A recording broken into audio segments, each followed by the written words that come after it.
Hello, আমি Anudipa, but it's not Anudipa, it's a just teddy.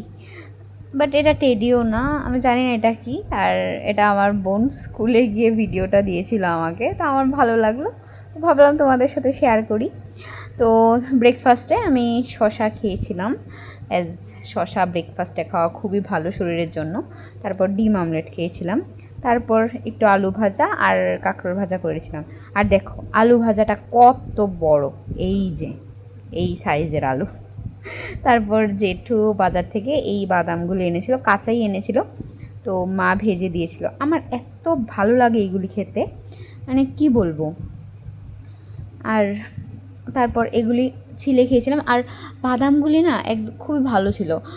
মাঝে মধ্যে জেঠু আনে, সেগুলি এতটা ভালো থাকে না, বাট এই বাদামগুলি জাস্ট ওয়াও ছিল, ভিতরে অনেক ভালো ছিল। আমি যে কতগুলি খেয়েছি আমি বলে বোঝাতে পারবো না। আর আরেকটা কথা বলে দিই, তোমরা কিন্তু রাত্রিবেলা একদমই শশা খাবে না, অ্যান্ড মেয়েদেরকে বলছি স্পেশালি পিরিয়ডের টাইমে শশাটাকে একটু অ্যাভয়েড করো। আর যত পারবে সকালবেলা খাবে, দুপুরবেলাও ভালো খাওয়ার। তারপর খাওয়া দাওয়া করে রেস্ট করে বিকেলবেলা আমি তাল জাল দিচ্ছিলাম।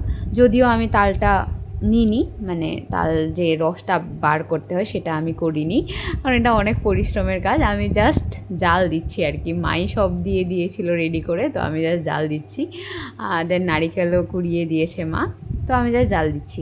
আমার এই রকমভাবে তাল খেতে না খুব ভালো লাগে। তালের বড়া থেকেও আমার এই রকমভাবে খেতে বেশি ভালো লাগে। বড়াতে তো কত পরিমাণ তেল থাকে, বাট এর মধ্যে তো কোনো পরিমাণ তেল নেই, বাট সুগার আছে অনেক বেশি পরিমাণ। আচ্ছা যাই হোক, না হলে তো তাল খাওয়াই যাবে না সুগার ছাড়া। তো এরকম আমার খুব ভালো লাগে। আর এর গন্ধটাও না দারুণ লাগে আমার। এই যে দেখো কত পাতলা ছিল না, একদম গাঢ়া গাঢ়া হয়ে গেছে। আমার তো খুব ভালো লাগে, তোমাদের কেমন লাগে জানিও। আজ আসি, টাটা।